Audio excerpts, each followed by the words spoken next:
A few bizarre theories about the pyramids. There has been a number of theories floating around out there about the pyramids. Here are a few good ones, repost from source Superlist and by Mark Strauss.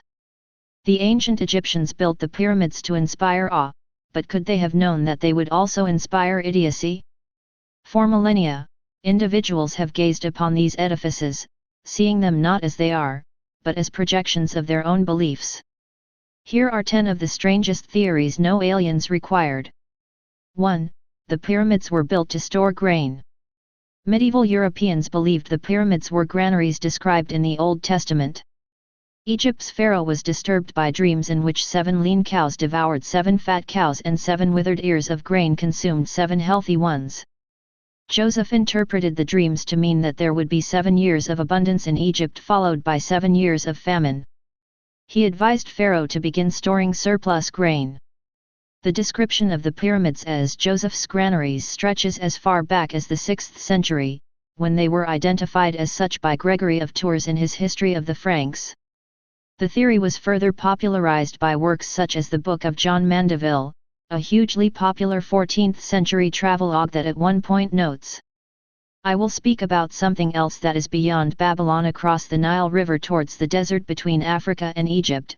These are Joseph's granaries, which he had made to store the wheat for hard times. They are made of well-hewn stone. 2 of them are amazingly large and tall and the others are not so big. And each granary has an entrance for going inside a little above the ground, for the land has been ravaged and ruined since the granaries were built. Inside they are completely full of snakes, and outside on these granaries are many writings in different languages. Some say that they are tombs of the great lords of antiquity, but that is not true. If they were tombs, they would not be empty inside, nor would they have entrances for going inside, nor are tombs ever made of such a large size and such a height, which is why it is not to be believed that they are tombs." A depiction of the Egyptian pyramids as Joseph's granaries appears in a 12th century mosaic on one of the domes of St. Mark's Basilica in Venice, see photo above. 2. Noah built the Great Pyramid. In 1859, a British publisher named John Taylor published his own book, The Great Pyramid, Why It Was Built and Who Built It. Taylor had never seen the Pyramid of Giza, but, after studying its measurements which had been compiled by Oxford astronomer John Greaves and the French engineers who had accompanied Napoleon during his expedition in Egypt, he concluded that the massive structure was a repository for the divine system of all mathematical truths. Taylor's elaborate calculations included the observation that, if you divide the pyramid's height into twice the side of its base, you end up with a close approximation of pi. And, he argued that the structure was built using a unit of measurement he called the pyramid inch, which was 1/25 of the sacred cubit and nearly identical to the British inch. Taylor cited this as proof that the modern system of measurement was divinely inspired. Taylor believed that Noah, not the Egyptians, was the true architect. He who built the ark was, of all men, the most competent to direct the building of the Great Pyramid. The argument was not very convincing to the American Meteorological Society, which noted in its annual proceedings, "There seems to be something bordering on the ludicrous in the ascription to a man situated as Noah was at that time, a man just escaped from a catastrophe so frightful as the destruction of the whole human race, to begin anew the battle of life amid the wreck of a ruined world, a project so wild, so almost stupidly idiotic, as that of heaping up a pile of massive rock 1.5 million cubic yards in volume." 3. The Great Pyramid foretells the date of the apocalypse. Inspired by John Taylor's writings, Charles Piozzi Smith, the Astronomer Royal for Scotland, undertook his own studies. He concluded that there were even greater divine truths encoded within the Great Pyramid than Taylor had realized. Smythe's 664-page book, Our Inheritance in the Great Pyramid, published in 1864, revealed that biblical prophecies had been embedded in the architecture. When the passageways are measured in pyramid inches, he argued, one could find a complete chronology of the Earth's history, both past and future.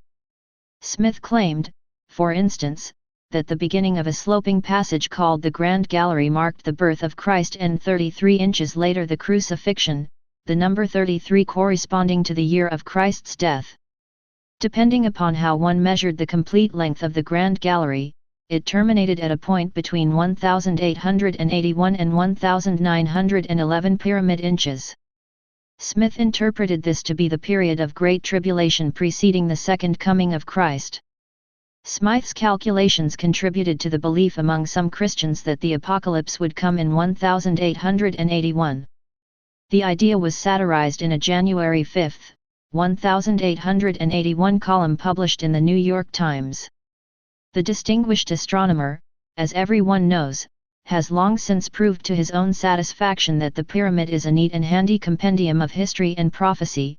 In the Great Gallery of the Pyramid, which, according to this theory, represents the Christian dispensation, there are precisely 1881 notches. Hence, if the pyramid is trustworthy and really knows its business, we have arrived at the last year of the earth. There are a vast number of people who believe in this remarkable theory of the pyramid, and they are one and all perfectly sure that the pyramid cannot tell a lie and that the private judgment of Piazzi Smith when interpreting the pyramid is infallible.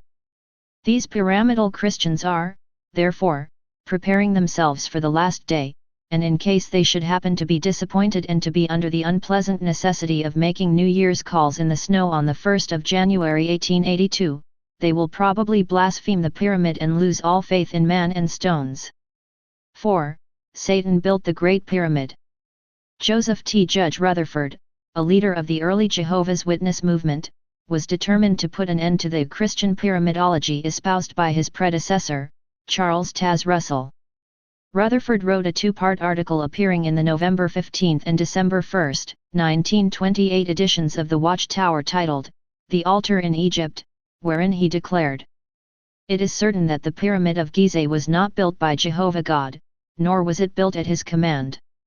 It is more reasonable to conclude that the Great Pyramid of Gizeh, as well as the other pyramids thereabout, also the Sphinx, were built by the rulers of Egypt and under the direction of Satan the devil.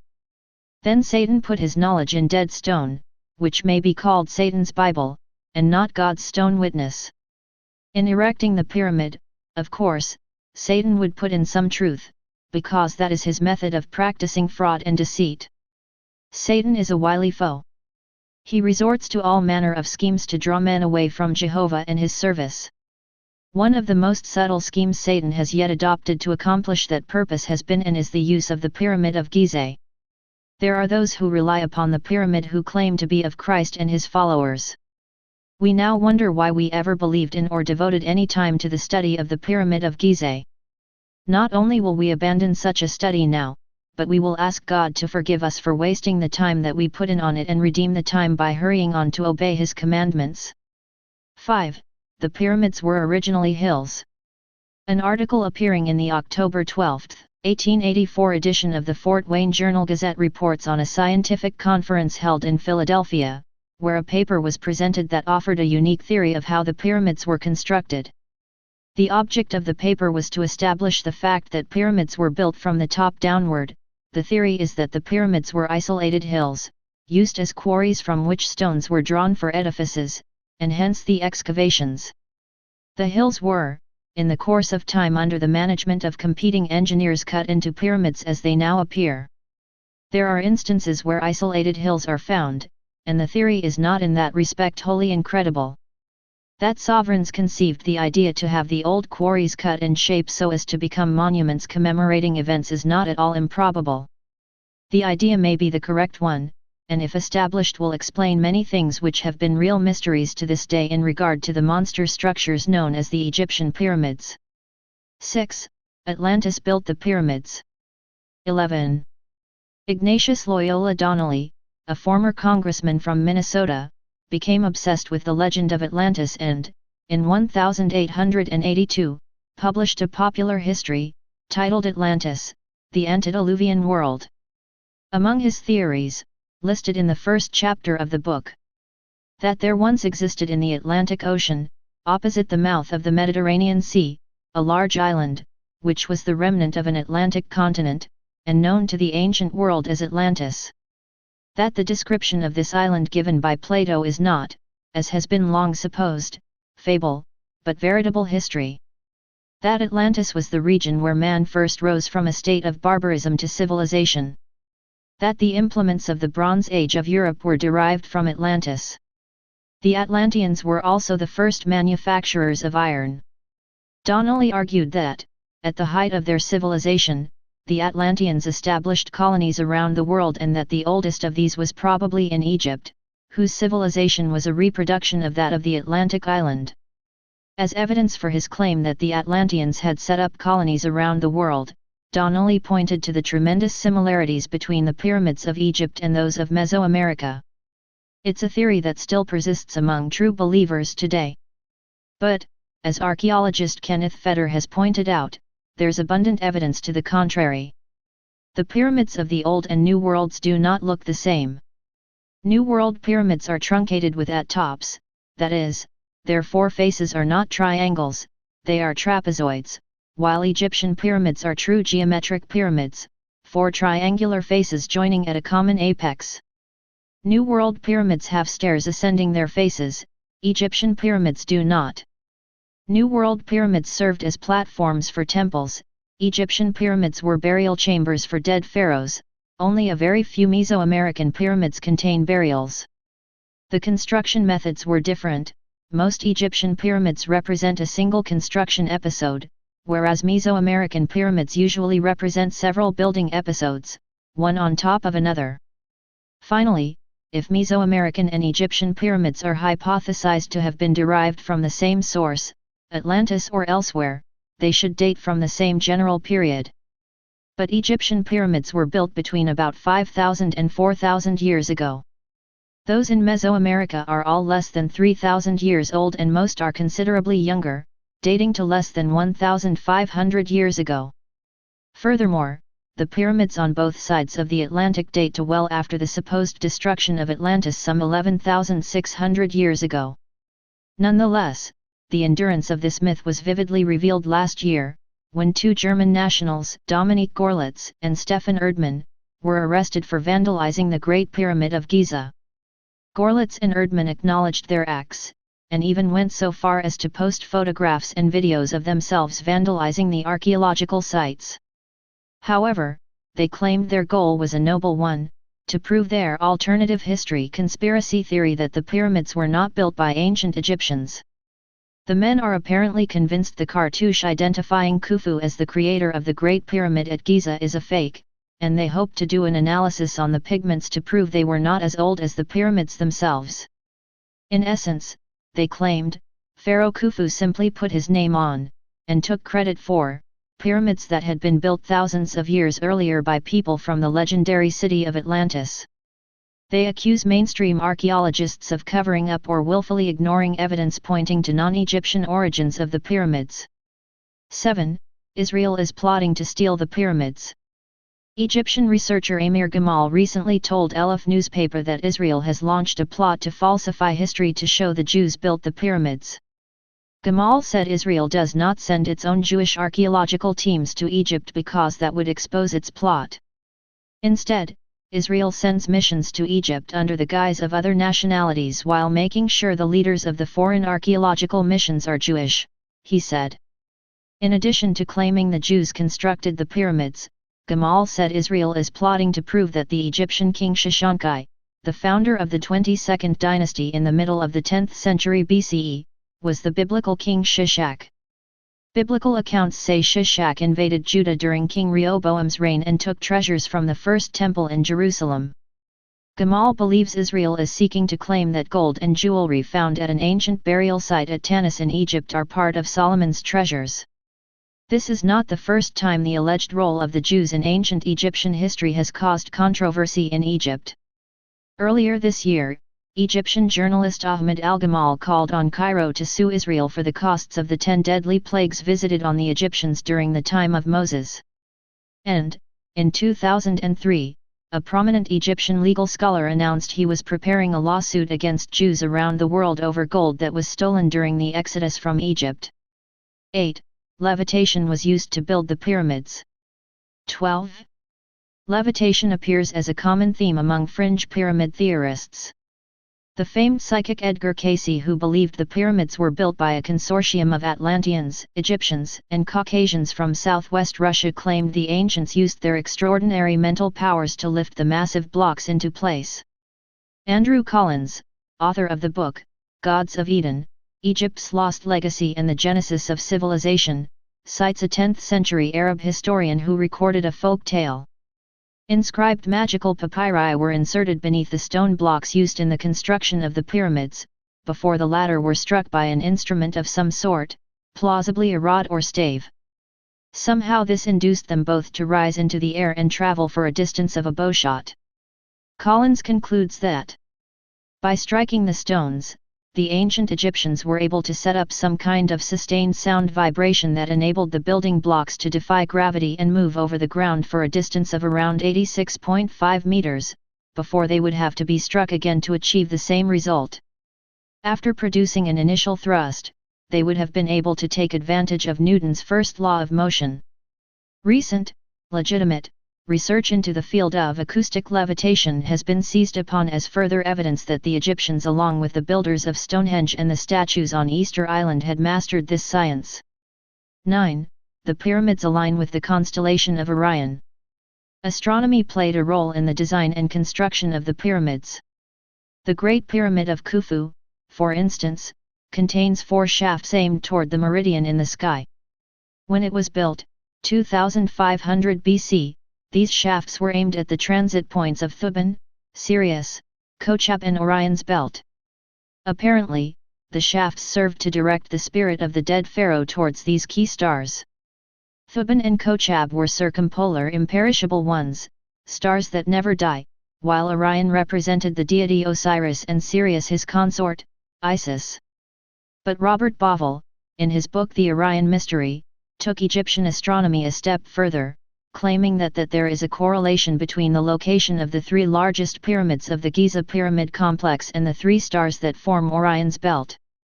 However, that alignment would only be possible if the pyramids had been built 12,000 years ago. The Orion correlation theory remains popular, though it's been debunked by 2 prominent astronomers. Ed Krupp, the director of the Griffith Observatory in Los Angeles and a well-known expert in archaeoastronomy, noted, readers of the Orion Mystery are shown an aerial photograph of Giza paired with a picture of Orion's belt. There is something wrong with these images, however. The picture of the pyramids is oriented with north at the bottom of the page. Orion's belt, on the other hand, has north at the top. To make the pyramids match the sky, you have to turn Egypt upside down. In fact, all of the book's maps of Egypt are published upside down, with south at the top. Although an Orion mystery enthusiast might argue that the inversion is not really significant, or that the Egyptians deliberately upturned their constellation for arcane reasons known only to them, these rationalizations won't fly. And, according to Anthony Farrell, a professor of astronomy in Cape Town, my own investigation showed that, while the line of the 2 outer pyramids is set 38 degrees from north, the angle of Orion's belt to north in 10,500 BC is close on 50 degrees. Hardly an exact match. Bauval's choice of 10,500 BC, when Orion is furthest south in its precessional cycle, also supposedly fits with the Milky Way aligning with the Nile.